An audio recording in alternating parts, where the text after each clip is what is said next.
I'm Viet Le, physician assistant from Intermountain Heart Institute, and I'm here with Dr. Eliot Brinton, who's also from Salt Lake City, Utah, and a wonderful lipid investigator and clinician.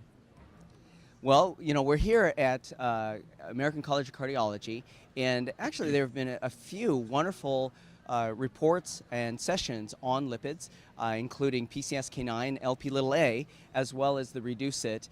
We're finding out more information on events after the first event. So typically we look at time to first event. This is wonderful in the sense of what icosapent ethyl does. So let's start with that. Let's start with the REDUCE-IT study. Well, just by way of disclosure, I have the good fortune of being on the steering committee for the REDUCE-IT trial.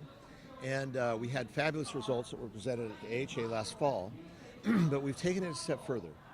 Of course, the first event is not always your last event, right? That's right. So instead of just looking at just first event, which is the standard way of doing it, we now have total events. Right. And so we had up to 4 and 5 events in patients.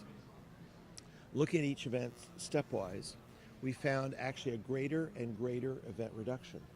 So rather than having it be a 25% for the first event, which it was, and then shrinking after that, which you would expect because you're going to get more intensive treatment after your event, it actually, the benefit goes greater. So we're talking about 30 and even 40% reduction as you get to these later events. And of course, those later events are just as important as the first event. Absolutely. In fact, most of our patients had already had a first event. So we already were looking at the secondary event. Now we're looking at third, fourth, and fifth. And so to me, it's very, very important for cost effectiveness. Right. Because of course, each of these events is costly. A majority of the later events were revascularization, which of course is costly and also dangerous. Right. And then also, what we have for the first time is tertile of triglyceride. So we had a first cut of the data where triglycerides were either above or below 200, above or below 150. Yes. This was in the initial publication. And that actually showed no difference. But what we're seeing now is just a little bit of a difference if you go to the bottom 2 tertiles. So we're going from as low as 81 up to 250, 190, and then 190 to 250, Right. and then 250 all the way up. And of course, the nominal limit was 500. But in fact, we had a couple of values that were a little above that, so we actually go near 1,000. Oh, okay. So looking at the tertiles with this average thing instead of just a single value, we find that in the highest tertile of triglycerides, so above 250, we're actually seeing a signal of a little bit greater benefit. So maybe closer to a 40% relative risk reduction in that group, and then the next 2 tertiles down, a little bit less benefit, but still benefit. So Right. we don't think that we've seen the lower limit.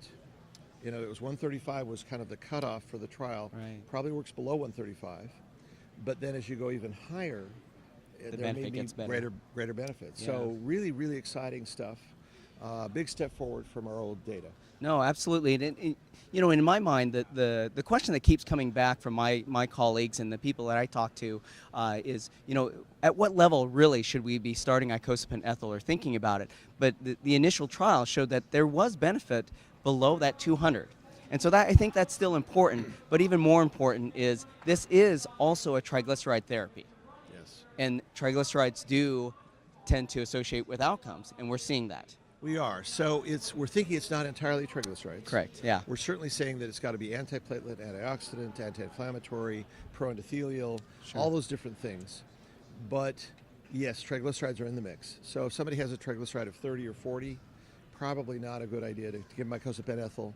If they have it over 100, probably in that range, and certainly above You can 135. start thinking about it. Yeah. Yeah. So the recipe is simple. We find a high-risk patient who's on a statin. They're doing their best with a statin, and then their triglycerides are still a little too high. In that setting, then we have a winner. We have a way to move the needle, Right. and the relative risk reduction is greater than it is for even the PCSK9s.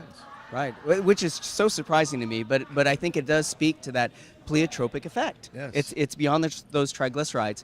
So, again, I think the most important thing about this review of the REDUCE-IT information is that we just tend to think of that first event, and we forget that, just like the ASCVD risk scores, we live longer than 10 years. Well, we live longer. Hopefully, we're managing patients for their lifetime and looking beyond just the first event. So this is very unique to me. I appreciate that Well, this has and been to done. take a totally different direction, because we have just been fixated on LDL, which is great. Yeah. but now we've got a totally different direction that seems to be additive. Right. So this is additive to those LDL lowering treatments. Yeah. Well, it was. I think it was surprising to a lot of people, but I was hoping, and holding out hope for omega-3, Yeah. and in particular with icosapent ethyl. We'll see with the other studies as well. Yeah. Well, let's well, talk you're about. involved in those. Yeah, other studies, too. of course. That's Yeah. great. Well, let's talk about LP(a) Yeah. and PCSK9. So this is interesting. We have very few medications that will lower LP(a), but one class is the PCSK9 inhibitor class. So they mainly are for LDL lowering. You get about a 60% lowering, but you get in the neighborhood of a 20 to 30% lowering of LP(a). And we have never yet really truly had good evidence that lowering LP(a) actually lowers cardiovascular events. Right. So, with both the Fourier trial and now today, this afternoon, we've got data from Odyssey Outcomes. We're getting more and more data that both major cardiovascular events and even cardiovascular death, and maybe even total mortality, can be reduced by reducing LP(a) by using a PCSK9 inhibitor. So Yeah. this is yet another direction that is independent of LDL. So we've got LDL, we've got the triglyceride effect, which we learned a few months ago. We got more Yes. data today. Yeah.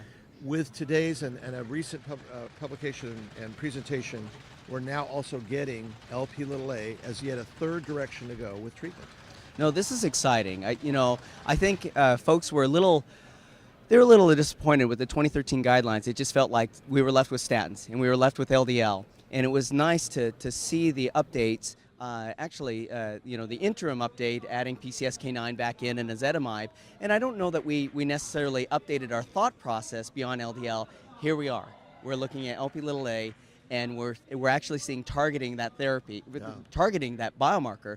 It's actually helping. And then triglycerides and other pleiotropic effects with the icosapent ethyl. Very So exciting. it's great. Yes. Yeah, Thank great you. to be with you. Yes, Thank I you. appreciate it. All Thank right. you, Dr. Brinton. Take care. We'll see you. Thank you.